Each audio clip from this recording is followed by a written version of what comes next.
அதை வாங்கும் போதே அவங்க சொன்னாங்களாம், கூட இருந்தவங்க எல்லாம், ஆண்டி முருகனை வாங்காதரா, ஆண்டி முருகனை வாங்காதா, ஆண்டியா போயிருவேன் அப்படின்னா. அவர் ஒரு வார்த்தை சொன்னார் சார், எனக்கு அப்படியே சுருக்குன்றுச்சு. நான் என்ன முருக பக்தன், நீதான்டா உண்மையான முருக பக்தன், காலிலேயே விழுகணும்னு தோணுச்சு. அவர் சொன்னாரா, முருகனுக்காக நான் ஆண்டியா போனோம்னா நான் தாராளமா ஆண்டியா போறேன், எனக்கு தேவையில்லை. அதுல ஒரு விஷயம் சொன்னாரு சார், இவங்க எல்லாம் ராஜலங்காரம் ராஜலங்காரம் சொல்றாங்க, ஆனா அது என்னமோ எனக்குள்ள குறுத்துதுங்க அப்படியே உள்ளுக்குள்ள.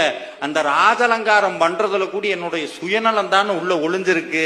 அவருக்கு நான் அலங்காரம் பண்ணி பார்க்கணுங்கிறது ஆசை இல்லை, அவருக்கு அலங்காரம் பண்ணி பார்க்கணும்னு ஆசை இல்லை.